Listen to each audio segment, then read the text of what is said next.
Thank you, Council President.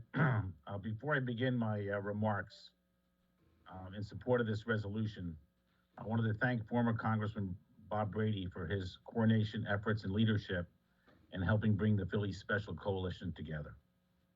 You know, Mr. President, 7 days ago, I agreed to withdraw my resolution calling on the mayor to direct the health department to put Operation Philly Special on track. At the heart of this resolution is one simple message to the mayor. City Council, this body, must have input into decisions of where, how, and when our constituents are to be vaccinated. A vote for this resolution is a vote for every council member having a voice in where vaccination sites will be ramped up in each of our councilmanic districts and around the city. At the heart of the Philly Special strategy is a vision to open up drive-through and walk-up mass vaccination sites around the city, in churches and parking lots, and the Mann Center for Performing Arts, and the largest site of them all, Lincoln Financial Field. Yesterday, the mayor said he didn't want to use Lincoln Financial Field because it was, quote, at one end of the city. Unfortunately, the mayor chose to double down on his statement from last week that I and the Philly Special supporters were, quote, deliberately trying to ensure that white, privileged suburban residents of other counties and states are prioritized for vaccination over Black and brown taxpayers of Philadelphia, end of. So let me take a few moments to double down as well.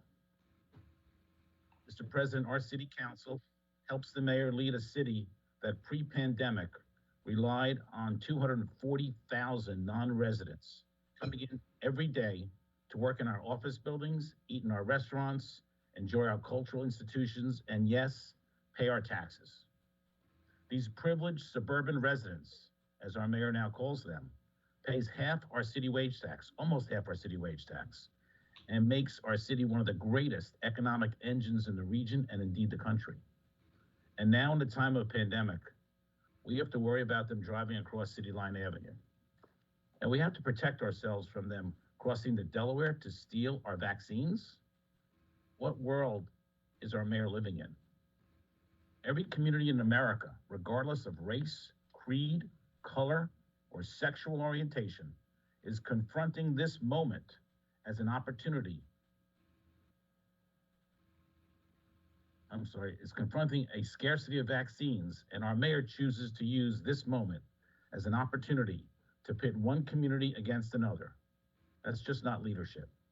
The Philadelphia Inquirer editorial board earlier this week called the mayor's argument against using Lincoln Financial Field confusing, as a simple identification requirement is really all that we would need to solve this issue.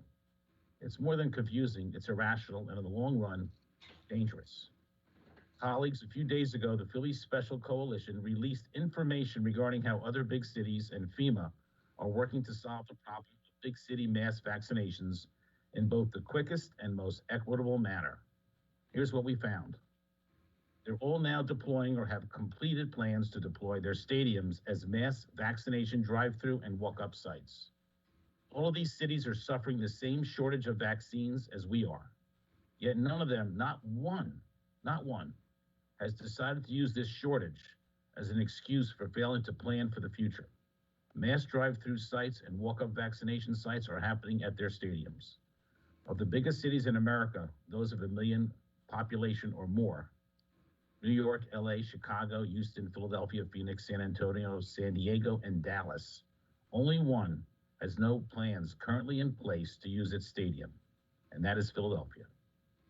Chicago stands ready. Dallas is now building out 2 stadium sites at AT&T and the old Cotton Bowl with federal money and support from FEMA. But I want to take a minute to single out what took place at State Farm Stadium recently.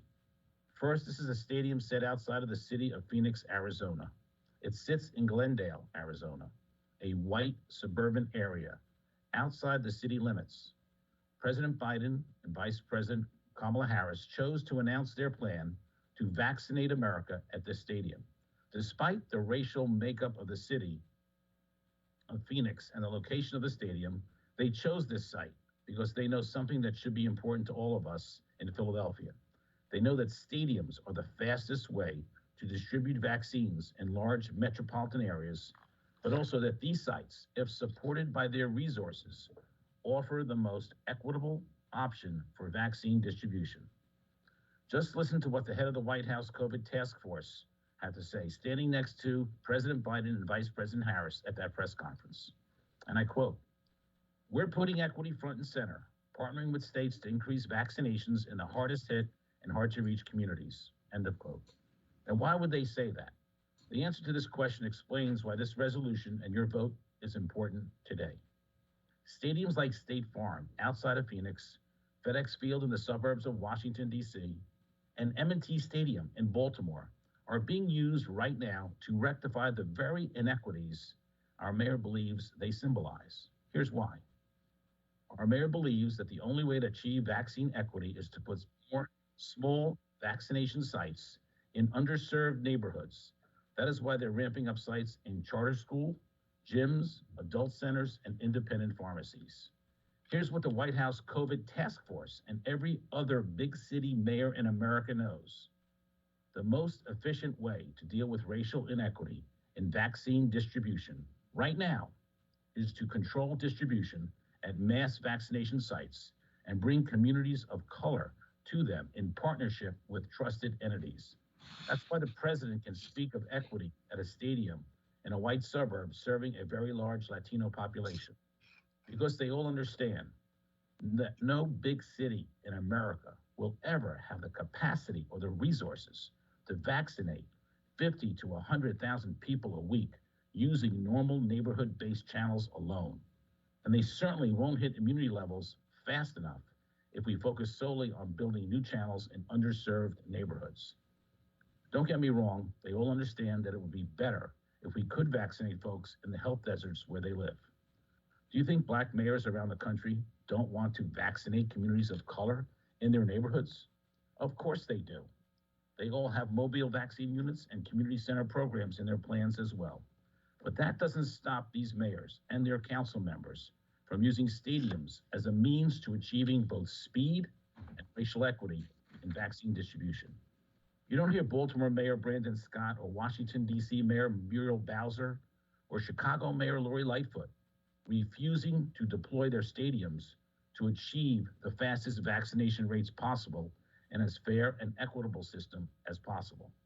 You don't hear these mayors railing against white privilege as a reason for not putting in play with their cities large assets they have in the fight against COVID. None of them deploy only community-based approaches to attack the problem of vaccine equity. They all see that stadiums distributing a controlled supply chain of vaccines are a critical component to achieving speed and equity. Instead of excuses, they are building up their transportation systems right now to carry their residents living in health deserts to where the vaccines are, using transportation systems as tools in the fight to achieve vaccine equity. Where in any mayoral briefing on COVID has SEPTA been mentioned? That is why the District of Columbia right now can build equity in its distribution system through the use of zip code algorithms, because they control the vaccines at their mass vaccination sites rather than give up the control of their vaccines to smaller health systems and pharmacies in the neighborhoods. While Washington, D.C. is using control of its vaccine supply to enforce racial equity goals, our administration is pleading with people in phase 2 from jumping the line and taking phase 1 doses from those who need them most. When you control the vaccine supply and distribution, as we suggest at the link, you can enforce equity in distribution. When you don't, you're forced to hope and pray that people do the right thing. In the Philly fighting COVID and PHMC debacles, we saw what happens when you depend on hopes and prayers.